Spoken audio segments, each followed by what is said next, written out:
I've never lived beyond my means, and that was true when I was making 20,000 a year and 50 and a lot more, and then a lot more. It never the only thing I've done that's out of character in the last 60 years is I bought a house, like a proper house. Mhm. And yeah, over time I've started to acquire some things, but like no collectible dolls, no no like Seemed like you liked it. You should Yeah, get you're very any excited. more of them. yeah, you know what, You man? sniffed it. I mean, I collect memories. you got the particles. No, man, I really I'm still enamored with that whole Travis McGee model. I still love that guy. I still love like his whole business philosophy and life philosophy. But the trade-off was after 15 years of not really caring about the work that I did, I was more enamored of being in this industry and and enjoying it on my terms than I was with the work. Consequently, I did lots and lots of things that I'm not terribly proud of. Dirty Jobs was the first thing I ever did on TV that I was proud of.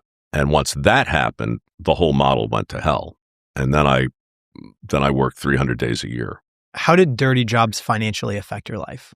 The first couple of years were not particularly wow. It was like you've got to make a very specific type of deal to get a show on the air. And you're not going to get rich at all from that deal. The only way you do well, specifically on the show, is if it's a hit, and then they'll renegotiate with you. And that's basically what happened.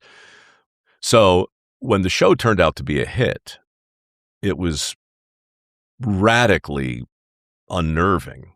Like I'd never, I swung for singles and doubles. And so when the network finally got behind it in a meaningful way, they ordered like 39 episodes. And I realized, I hate this deal I made. It's not a fair deal. And I needed some help. So I wound up hiring this woman, an attorney, and she kind of took pity on me. She was a powerhouse and with a really good firm, but she liked me and she saw something in the show, maybe something different than you did when you were a kid, but she saw something universal in it. She was very impressed by the fact that the viewers were so engaged that they were programming the show. She was like, that's rare. And I said, yeah, it is rare, and it's also personal. The show happened because my mother called me. I was right across the street here at CBS. Literally, you drove by it when you came in. KPIX.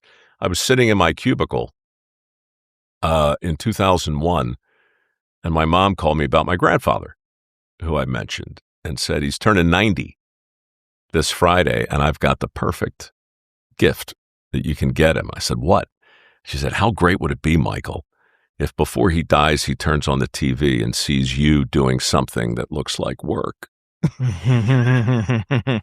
So the next day, I take a cameraman into the sewers of San Francisco.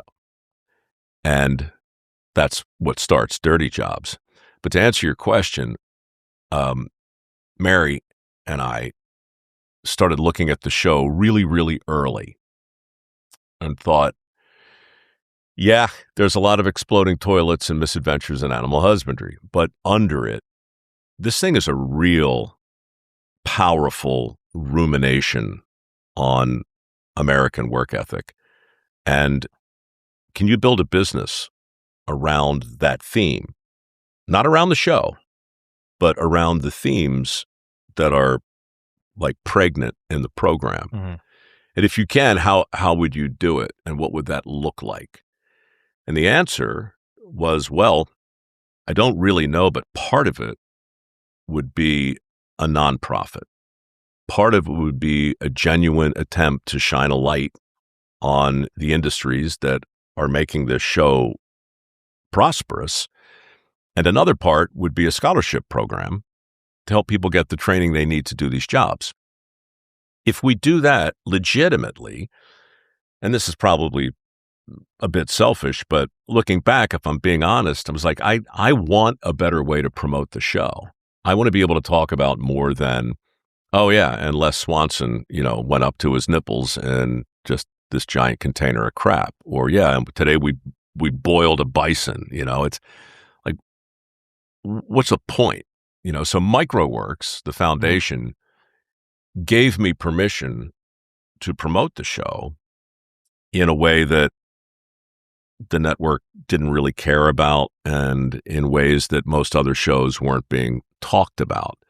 As a result, a lot of big companies came sniffing around to say, hey, do you mean what you're saying? Because here at Caterpillar, here at Ford, here at Kimberly-Clark, we wrestle with this every day. So we started making deals, good deals with big blue chip companies. They would support my foundation. I would speak on their behalf, and not like a yellow number 2 pencil or a collectible doll. Like I did 300 commercials for Ford in 6-7 years. I worked for some of the biggest companies in the country. They supported my philanthropic effort. Mary would make deals. And so I found a way to function not quite as a pitchman, because my whole argument was still, it's like, look, man, your company doesn't need a spokesman. Your satisfied customers are your spokespeople and your own employees. What you need is a fan of your brand.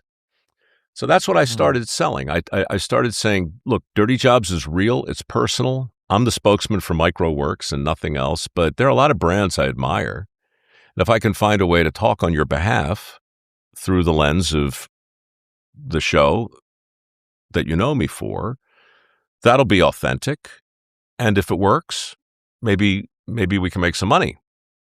And so we began to build this business around the ideas of Dirty Jobs and around the foundation that inspired it.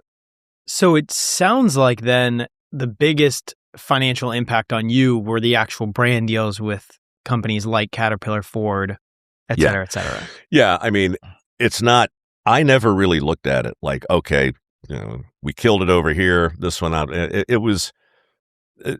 Mary talked me into doing something I swore I would never do. And that was start an actual business, like hired people. I've had like 10 or 11 people that work with us today. I never wanted that. I wanted to live on a houseboat, solve crimes, take my retirement in early installments, and not own anything. And that worked great till I was 30, well, 42, really. Have you made more money investing or from your work? That's the answer I was getting at. The reason I can't tell you, Ford versus Caterpillar versus Groundworks versus Pure Talk. I've been in business with a lot of companies.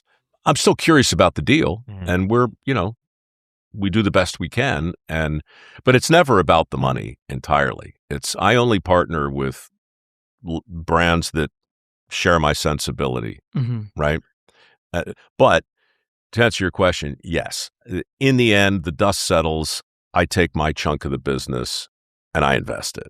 And really quick, I just want to say that most people know that they should have an LLC, but they keep pushing it off because it sounds super complicated. Well, that's why we partnered with Northwest Registered Agent. They make the entire process so simple that you could just get it done today. For $39 plus state fees, Northwest forms your LLC and handles the state filings for you. You get your operating agreement, member certificates, and banking resolutions, which is all the paperwork that actually makes it official. And that's all that, plus a free domain, email, phone line, brand protection, and mail forwarding are bundled in so your business is ready to operate in the same day. And your home address never goes on the public record. Northwest uses their own address in your filings instead of yours. So if forming an LLC has been sitting on your to-do list for long enough, today is the day. Just go to northwestregisteredagent.com to get started. That's northwestregisteredagent.com, or click the link down below in the description to get your LLC filed. Thank you to Northwest Registered Agent for sponsoring this episode, and back to the podcast.